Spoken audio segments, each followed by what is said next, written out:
Hello सी sir aspirants, कैसे हो आप लोग? आई होप आप लोग अच्छे हो, आपकी तबीयत सही है। और एग्जाम्स आ चुका है तो डेफिनेटली एग्जाम्स के बारे में ही बात करने के लिए आज का ये सेशन है। तो मोस्ट इम्पॉर्टेंटली मैं ये चीज कहूंगा कि जब एग्जाम इनिशियली पोस्टपोन किया गया तो सारे बच्चे थोड़े बहुत डिसअपॉइंट हो गए थे कि एग्जाम्स देने के लिए हम एकदम तैयार थे, बट पता नहीं क्यों एग्जाम डिले हो गया एंड ऑल दो सॉर्ट ऑफ थिंग्स, एक कैओस क्रिएट हुआ था। तो मैंने तभी यही कहा था कि इस चीज को एक अपॉर्चुनिटी की तरह देखो। डेफिनेटली बहुत जल्द एग्जाम के नए डेट्स आ जाएंगे, तो डेफिनेटली नए डेट्स आ गए हैं 25 to 27 जुलाई, एज यू ऑल नो। तो बेसिकली ये जो एक महीने का तुम्हें एक्स्ट्रा टाइम मिल गया, तो डेफिनेटली जो बच्चे इस टाइम को यूज करेगा वो ऑफकोर्स प्रॉफिटेबल साइड पे होगा, राइट? तो डेफिनेटली आप लोग को जो चीज यहाँ पे ध्यान देना है कि क्या क्या चीजें हम लोग एक्स्ट्रा कर सकते हैं इन बचे हुए दिनों में। तो मोस्टली तो मैं यही कहूंगा कि जब कोई बच्चा एग्जाम देने जाता है, उसके दिमाग में एक प्रेशर रहता है, कभी कभी कॉन्फिडेंस लेवल थोड़ा सा इधर उधर हो जाता है। कभी कभी कुछ ऐसे बच्चे होते हैं जो हमें आके बताते हैं कि सर ये लास्ट अटेम्प्ट है और पता नहीं एग्जाम कैसा होगा, तो इसके ऊपर एक प्रेशर आ रहा है सर, इसके ऊपर ऐसा लग रहा है कि अगर नहीं हुआ तो क्या करेंगे। तो आपको जितना फिलहाल के लिए ध्यान देना है वो ये है कि इतने दिनों से आपने जो भी चीज पढ़े हैं उसको फिर से अच्छे से रिवीजन करो। नए टॉपिक्स अगर छोटे हैं तो ही उसको फिर से एक बार करने की कोशिश करो, वरना ज्यादा जरूरत नहीं है। कुछ टॉपिक्स जो एक बच्चे को करके ही जाना है, उनमें से तो एक है सेंट्रल फोर्स, जो मैंने हमेशा से कहा है कि सेंट्रल फोर्स से हर एक बार एक ना एक क्वेश्चन आता है। एक तुम्हारा अगर इलेक्ट्रिसिटी मैग्नेटिज्म में तुमने ईएम वेव्स नहीं पढ़ा तो बहुत पछताओगे, क्योंकि हर एक बार कुछ ना कुछ क्वेश्चंस आते हैं। वहां से अगर तुमने गॉस ट्रांसफॉर्मेशन नहीं पढ़ा, क्योंकि यहां से चांसेस बहुत ज्यादा है, बहुत ज्यादा। तो ये सब चीजें, या वेव टाइप्स अगर तुमने नहीं पढ़ा तो थोड़े बहुत तुम्हें सोचना चाहिए कि इन सब चीजों को कवर कवर कर लूं, क्योंकि फिलहाल हाथों में टाइम है। फिर S T R, special theory of relativity, ये जो चीजें हैं बहुत इंपॉर्टेंट है। क्वांटम मैकेनिक्स की अगर बात करो तो स्कैटरिंग, स्कैटरिंग की बात करो या पर्टर्बेशन की बात करो, एक क्वेश्चन रहेगा ही रहेगा, वो चाहे टाइम इंडिपेंडेंट हो या टाइम डिपेंडेंट हो। इन सब चैप्टर से क्वेश्चन, या बहुत दिनों से हो गया जेडब्ल्यू की से कोई क्वेश्चन नहीं पूछा गया, वेरिएशनल प्रिंसिपल से कोई क्वेश्चन नहीं पूछा गया।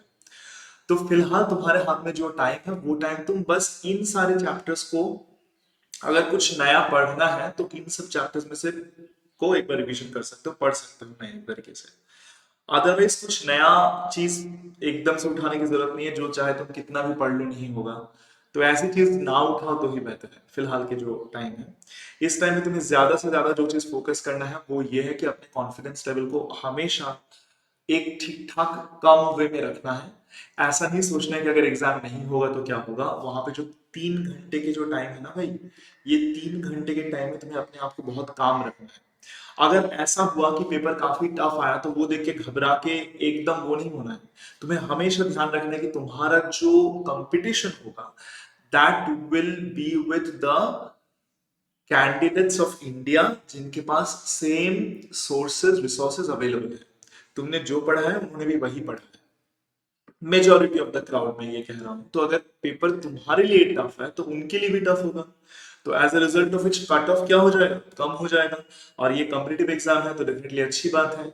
तो एक जो कट ऑफ है उसके ऊपर ही कैंडिडेट्स के सिलेक्शन होंगे, मतलब जितने बच्चे अपियर कर रहे हैं उनमें से जो बच्चे अच्छे अच्छे कर रहे हैं उनको सिलेक्ट किया जाएगा। तो डेफिनेटली मोस्टली अगर मेजोरिटी ऑफ लोगों के पास सेम रिसोर्सेज अवेलेबल हैं, सेम चीजें पढ़ रहे हैं, तो डेफिनेटली ज्यादा फर्क नहीं आएगा। तो अगर कोशिश तुम करोगे, जो भी हमने पढ़ाए हैं क्लास में, जो भी हमने यूट्यूब में पढ़ाए हैं, वही चीज अगर अच्छे से पढ़ के जाओगे, जितने सारे पीवाई क्यूज आए, पीवाई क्यूज को अगर अच्छे से देख के जाओगे, क्योंकि मैंने हमेशा से बच्चों को कहा है कि पीवाई क्यू के अलावा और कुछ कुछ भी नहीं है। ये इतने सारे जो हमारे फिजिक्स के एग्जाम है, जैसे कि जेस्ट एग्जाम है, हमारे पास टीआईएफआर है, हमारे पास गेट एग्जाम है, हमारे पास नेट एग्जाम है, इन सारे एग्जाम्स के जो पीवाई क्यूज है, अगर कोई बच्चा अच्छे से पीवाई क्यूज को ही एकदम से देख के जाए तो डेफिनेटली उसके लिए एग्जाम टफ नहीं होगा।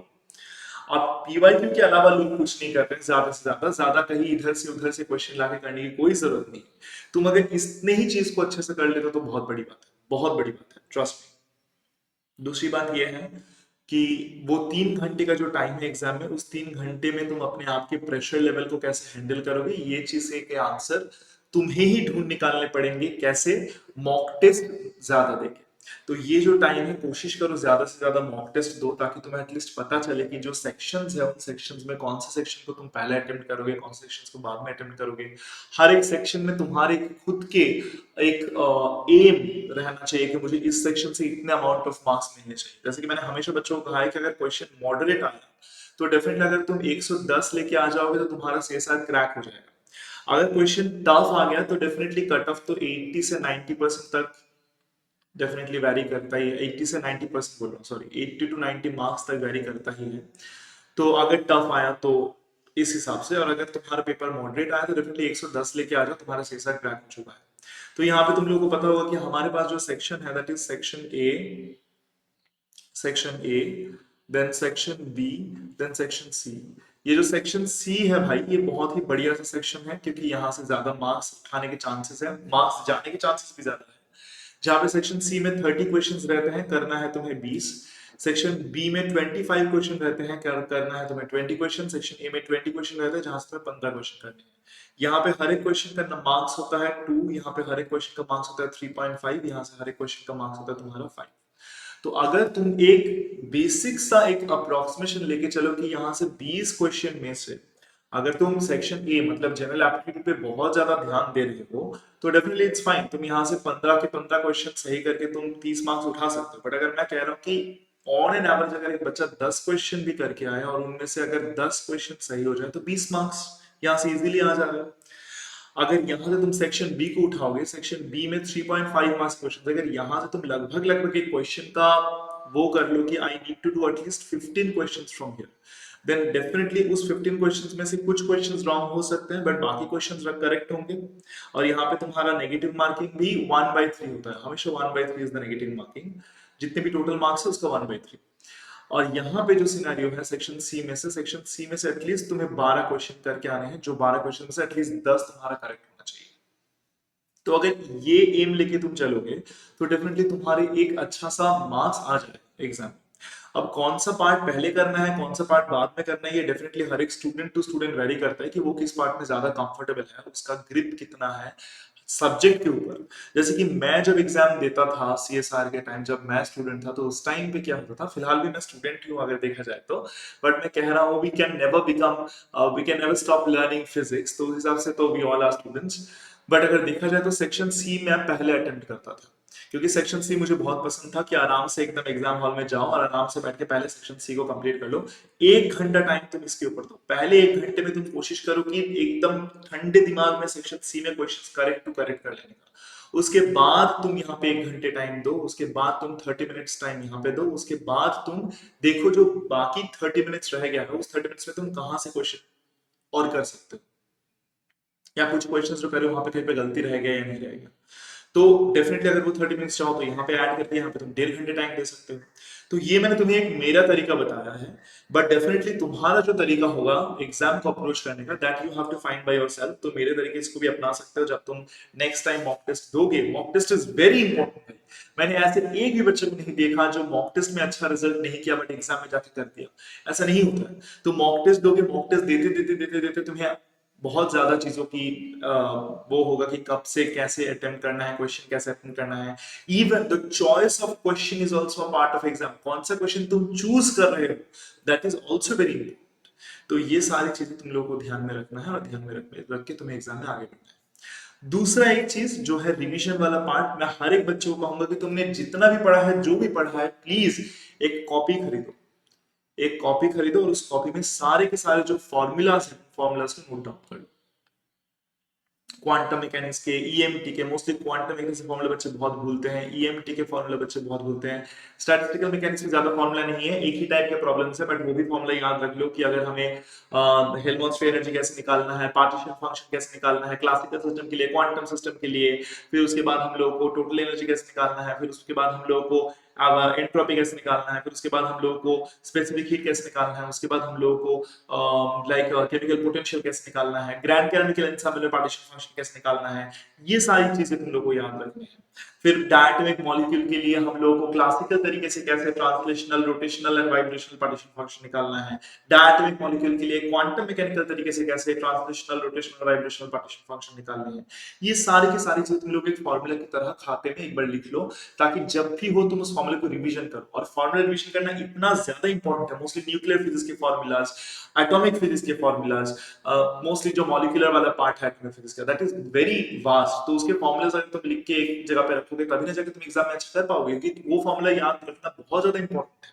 एनामिलस ज़ीमैन इफेक्ट, ज़ीमैन इफेक्ट, उनके पोलराइजेशंस की कब पोलराइजेशन कैसा होता है ज़ीमैन इफेक्ट का, it's very very important. Even EM wave तुम जब जाओगे, ईएम वेव पढ़ने के लिए रिफ्लेक्शन कोएफिशिएंट का फार्मूला, ट्रांसमिशन कोएफिशिएंट का फार्मूला, फिर गॉस ट्रांसफॉर्मेशन का फार्मूला, फिर लॉरेंज गॉस कूलम्ब गॉस का फार्मूला, फिर उसके बाद तुम्हारा जब कंडक्टिंग मीडियम आता है तो वहां पे तुम लोग पॉइंटिंग वेक्टर कैसे निकालते हो, वहां पे तुम लोग time average Poynting vector intensity कैसे निकालते हो, उसके बाद तुम लोग वहां पे मतलब there are lots of things, मतलब आई कांट टेल यू कि एनर्जी डेंसिटी जो है कैसे निकालते हो, Poynting vector for various systems कैसे निकालते हो। ये जो चीजें का फॉर्मूला है, मैं कह रहा हूँ फॉर्मूला को लिख लो। क्वांटम मैकेनिक्स में स्कैटरिंग के दो ही वेज हैं, पार्शियल वेव एनालिसिस और एक है तुम्हारा बॉर्न अप्रॉक्सीमेशन। इनके दो जो फॉर्मूला है, दो फॉर्मूलास को लिख लो।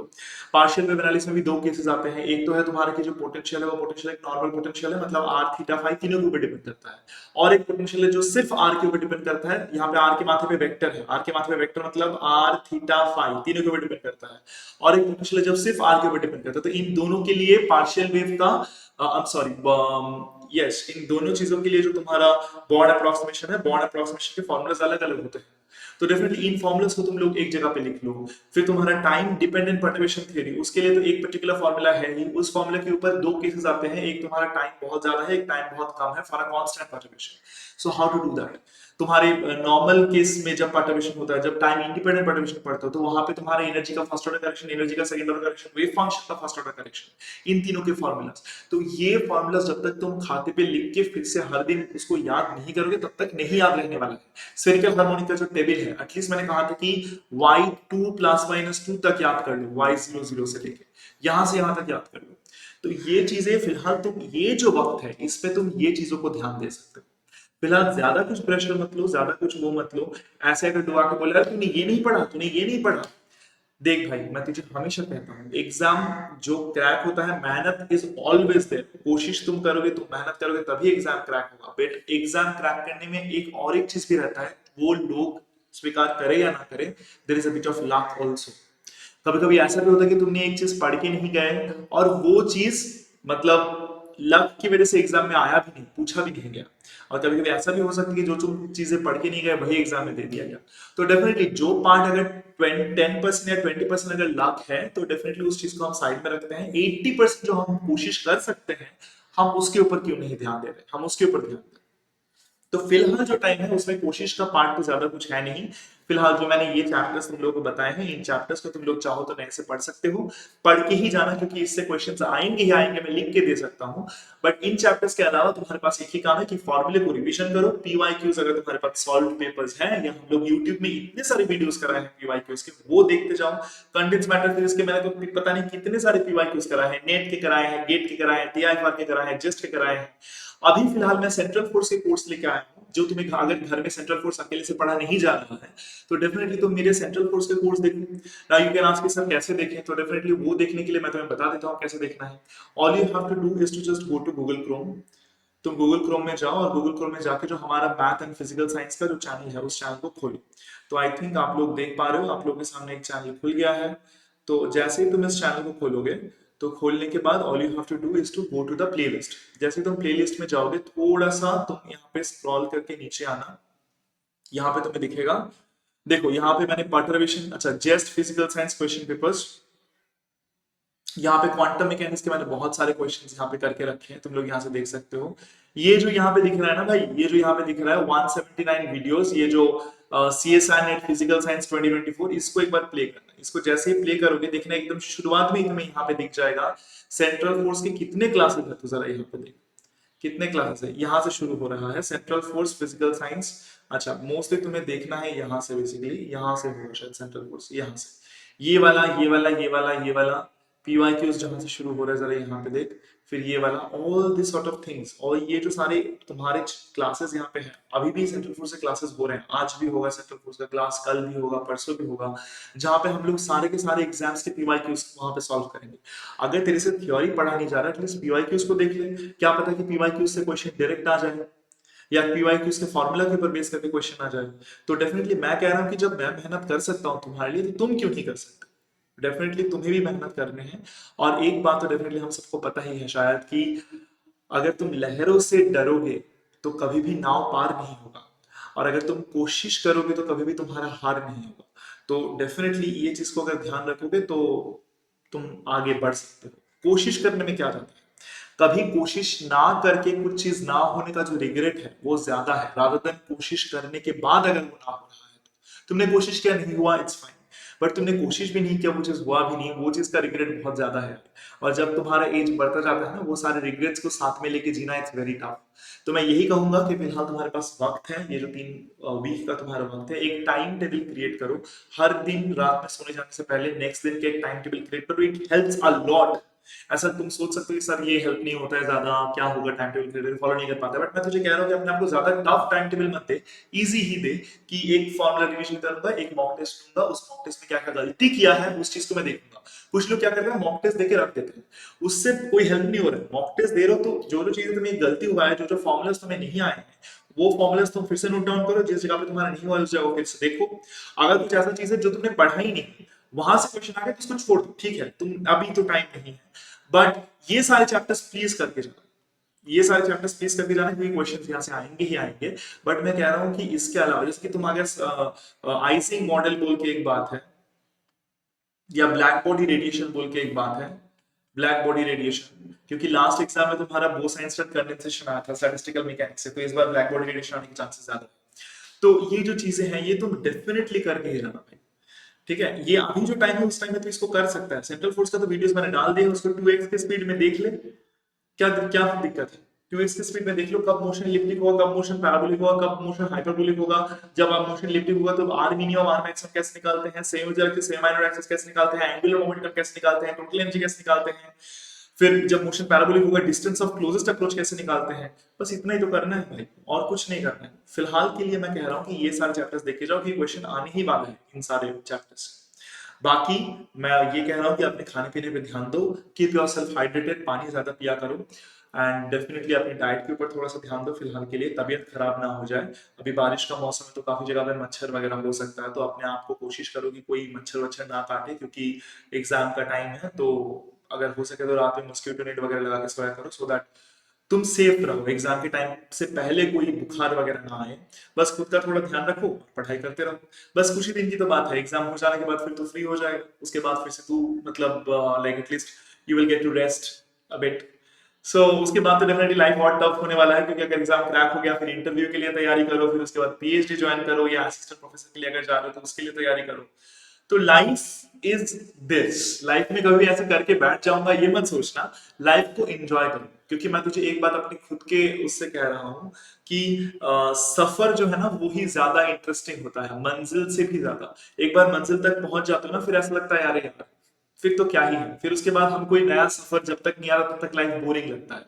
तो सफर का मजा उठाओ, और मंजिल के बारे में ज्यादा मत सोचो, अगर तुम कोशिश करोगे डेफिनेटली तुम्हें फल मिलेगा ही मिलेगा, ठीक है। Thank you very much, best of luck, and just keep your like preparation जैसा चल रहा है वैसे चलने दो। और जो बच्चे CSI नेट दिसंबर 2024 के लिए प्रिपरेशन ले रहे हैं उनके लिए डेफिनेटली हम लोगों ने एलिट बैच को अनाउंस किया है, तो डेफिनेटली आप लोगों को एलिट बैच को एनरोल करना चाहिए, जहाँ पे आपको पूरे के पूरे 9 सब्जेक्ट वेरी डिटेल में पढ़ाया जाएगा। इसके अलावा आपको मॉक टेस्ट दिए जाएंगे, थियोरी क्लासेस, डाउट सेशंस दिए जाएंगे, रिकॉर्डेड क्लासेस दिए जाएंगे, स्टडी मटेरियल दिया जाएगा। And don't forget to use the promo code SOURAV, जिससे तुमको मैक्सिमम अमाउंट ऑफ डिस्काउंट मिलेगा। तो if you use the promo code which is my name SOURAV, तो जो भी प्राइस है उसके ऊपर डिस्काउंट मिलकर तुम्हें कोर्स मिल जाएगा। थैंक यू वेरी मच, मैं आज का सेशन यहाँ पे खत्म कर रहा हूँ। मिलते हैं आज एग्जैक्टली 10 बजे और यूट्यूब लेक्चर में, ठीक है। चलो, thank you very much, bye bye.